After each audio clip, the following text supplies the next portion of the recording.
Je m'appelle Chloé.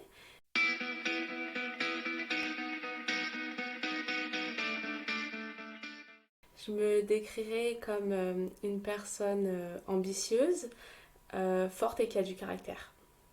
Comme quelqu'un qui a toujours le sourire, qui est joyeuse et qui a beaucoup de force. Alors qu'au final, peut-être pas forcément, j'ai aussi ma part de sensibilité mais que j'aime pas montrer. Affirmer mes choix, être bien comme je suis, pouvoir affirmer aussi mes positions et ma féminité.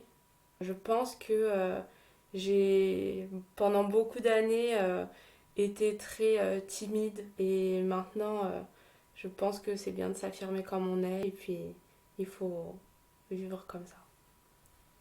J'ai très peu d'imagination, je suis beaucoup plus dans la réalité.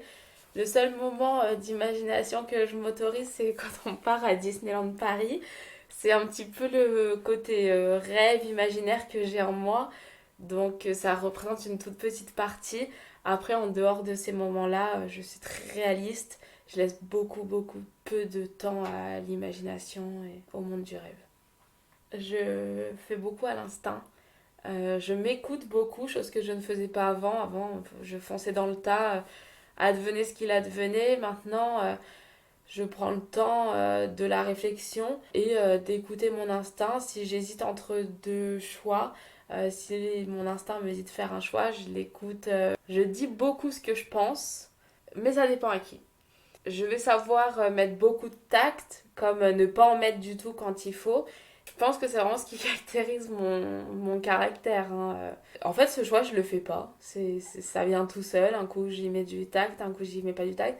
Je pense que je sais inconsciemment dans ma tête quelle façon il faut agir, même si des fois, c'est pas souvent la bonne façon. Des fois, je mets pas de tact avec une personne qui nécessiterait d'en avoir. J'ai été beaucoup, durant mon enfance et ma jeunesse, à être très dure, avoir des opinions très tranchées et à pas faire attention à ce que je disais. Et avec le temps, j'apprends à faire attention et selon surtout la personne si elle est plus sensible, à adapter en fait ma façon de communiquer en fonction de la personne que j'ai en face. J'ai pas toujours un avis très positif de moi, je suis toujours dans le jugement, dans la critique envers moi-même, à me dire j'aurais pu faire autrement, je pourrais faire mieux. Avant, j'osais moins sortir, moins m'affirmer. Maintenant, j'affirme mes choix, j'affirme qui je suis. Et ça me permet vraiment de persévérer. Je suis beaucoup trop stricte. Ça peut être un défaut comme ça ne peut pas l'être, je pense. J'aime bien que les choses soient bien faites. Là où le fait d'être strict pour moi devient un défaut, c'est que je relâche peu. J'ai beaucoup de mal à lâcher, j'aime bien que tout soit contrôlé. Je suis généreuse. J'aime beaucoup donner, beaucoup transmettre, beaucoup apprendre à d'autres personnes ce que j'ai appris. Ma sensibilité, je pense qu'elle m'a poussée vers les autres, poussée à donner aux autres et aussi moi me retrancher, enfin me dépasser puisque c'est pas toujours facile d'être sensible et je pense que ça c'est une compétence qui m'a beaucoup portée. L'affirmer, c'est-à-dire comme je disais, me pousser vers les autres, ou aussi bien se cacher derrière pour bah justement ne pas dévoiler peut-être une partie de moi ou ne pas vouloir tout montrer. Il y a beaucoup de choses qui me procurent de la peine, mais notamment une, c'est le malheur autour de moi. Je suis très sensible au monde qui m'entoure, donc je suis très contente quand ma famille est heureuse, mais je vois pas que ça, je vois aussi le malheur, les personnes qui sont dans la rue, des femmes battues, des enfants maltraités. Ça, c'est quelque chose qui me procure beaucoup de malheur. Moi, la perte de mes grands-parents. Ça a été la plus grande souffrance. J'ai partagé une souffrance commune avec mes parents, mon frère et ma soeur. Ça a été le décès, enfin, la perte de notre petite soeur. Mais ça, je l'ai pas vécu. Donc, en fait, j'ai toujours partagé cette souffrance, mais sans avoir vécu la situation. Et après, moi, la souffrance que j'ai vécue, c'est le décès de mes trois grands-parents. Et en fait, du jour au lendemain, tout s'est cassé. J'ai perdu ma mamie, j'ai perdu mes deux grands-parents paternels. Il me restait plus que mon grand-père maternel. Et ça a été vraiment un vrai chamboulement. On avait l'impression que quand on venait du coup à Metz, il manquait quelque chose. Et du coup, bah, mon papy, sans ma mamie, c'était compliqué parce qu'il formait un tout. Donc, ouais, ça a été une vraie souffrance de voir les gens heureux. Ça, c'est ce qui me comble le plus. Hormis voir mon mari, mes frères et sœurs, mes neveux nièces heureux, je pense que c'est important aussi quand on sort et de voir que les gens autour de nous sont épanouis. Quand je sors de chez moi et que je vais bêtement promener mon chien, que je rencontre des gens qui promènent leurs enfants ou qui promènent leurs grands-parents et qui sont heureux de passer un moment en famille, je trouve ça magique. D'abord le courage parce que il permet de surmonter beaucoup de choses. Alors aussi bien personnellement que professionnellement, c'est important d'avoir du courage, mais aussi pour se pousser à faire des choses qu'on ne ferait peut-être pas, et personnellement à surmonter des choses qu'on ne penserait ne pas arriver à surmonter. Il y a 1 an et demi, je ne me sentais réellement pas bien, des grosses douleurs au ventre, donc je commençais à me faire suivre et on m'a annoncé que c'était un début de cancer des parties digestives. Donc c'est un cancer qui peut très vite se généraliser, qui par contre en général survient chez des femmes de plus de 50 ans. Donc il est très peu connu sur une jeune femme. J'étais d'ailleurs le premier cas par les spécialistes qui m'ont suivi. Moi, il a démarré de l'estomac et a commencé à emporter les intestins et l'œsophage. J'ai eu la chance que ça n'emporte pas mon foie, le reste, que j'ai été pris en charge très tôt. La première chose qu'on m'a dit, c'est quelques mois plus tard, que ça aurait été trop tard et que le cancer se serait généralisé, que malheureusement j'aurais pas pu m'en sortir. J'ai beaucoup de mal à l'annoncer à ma famille. J'ai fait la décision de me battre seule, de ne pas tout leur dire. Donc ça peut être un choix qui peut être bien pris comme mal pris. Avec le recul, ils l'ont accepté, ils ont compris mon choix. Voilà, j'ai décidé de me battre seule parce qu'on ne savait pas si l'opération allait marcher. Et c'était très dur pour moi de leur dire je suis malade, je ne sais pas si je vais m'en sortir, comment ça va se passer. Aujourd'hui, je m'en sors et je suis en rémission, tout se passe bien et j'ai été très entourée par ma famille. Je pense que ça c'est très important parce que même s'ils ne savaient pas tout, ils m'ont suivi, m'ont encouragée et ça a fait une réelle force.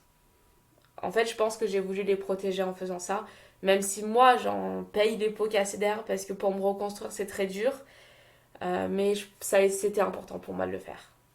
Il y a une personne dans cette histoire qui a été très importante, c'est Mireille, et elle se reconnaîtra.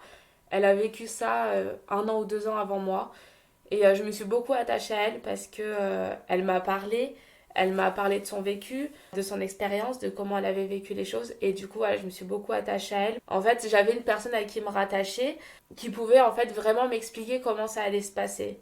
Et ça, c'est quelque chose que moi j'aimerais redonner.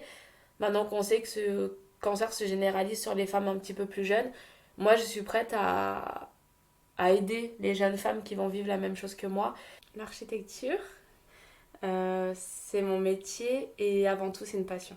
Je pense qu'une passion ça peut tout dépasser parce que j'étais pas scolaire et malgré tout j'ai fait une école d'architecture, donc je pense que on peut très bien allier les deux. Tant que c'est une passion, ça forme une force et on peut aller très loin avec. En fait, à la base, on est soit architecte d'intérieur. Moi, j'ai fait le choix de faire les deux parce que ça me tient à cœur aussi bien la construction que l'aménagement intérieur. Là, et après, rentre en compte la mention.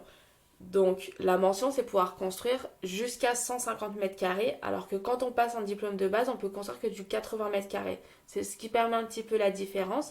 Et pour moi, pour mes futurs projets, parce que pour l'instant, j'ai fait que de l'aménagement, parce que je n'avais pas encore ma mention, ce sera très important de faire aussi bien le bâti que l'intérieur. C'est vraiment moi personnellement, tous les petits aspects qui me plaisent, pouvoir construire, pouvoir aménager, pouvoir décorer, c'est tous les éléments que je voulais qu'ils rentrent en compte dans mon métier.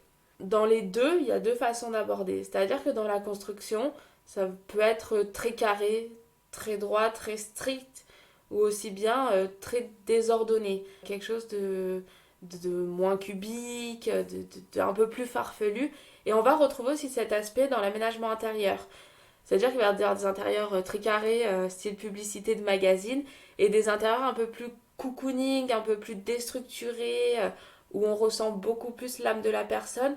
Ça, c'est vraiment les deux facettes dans les deux parties du métier qu'on retrouve et qui sont très intéressantes parce que même pour moi personnellement, qui suis quelqu'un de très strict, très organisée. Et bah parfois aussi j'aime bien déstructurer dans les projets puisque je trouve que c'est important. Et l'ambition. Je pense que l'ambition c'est quelque chose qui est très important parce que même s'il faut peut-être pas trop en avoir, ça nous pousse en avant, le fait d'en avoir un petit peu et raisonnablement. Il faut tout donner pour y arriver et si on n'y arrive pas, bah c'est pas grave. À partir du moment qu'on se donne les moyens de faire quelque chose et qu'on essaye, même si à la fin ça n'aboutit pas, c'est pas grave. Pour mon entreprise, si un jour elle continuera de se développer, mais si un jour malheureusement il fait qu'il y ait des soucis et qu'il faille interrompre l'activité, bah, j'aurais tout donné pour y arriver et puis je pense que c'est le plus important. Voilà. Ma famille. Ma famille, c'est la chose qui a le plus de valeur. Une valeur en tout genre, comme on pourrait la décrire sous toutes ses formes, comme un petit diamant. Ma famille, c'est un petit diamant et c'est un tout. Leur générosité. Je, J'apprécie quand les gens sont généreux. J'ai beaucoup de mal quand les gens pensent que à eux. Je trouve que c'est bien de penser à soi. On pense tous à nous en premier. Et c'est aussi bien de penser aux autres, d'aider les autres quand on peut. On peut pas forcément. Mais je pense que tout le monde arrive un minimum à aider son prochain ou quelqu'un qui croise et qui vous trouve en difficulté.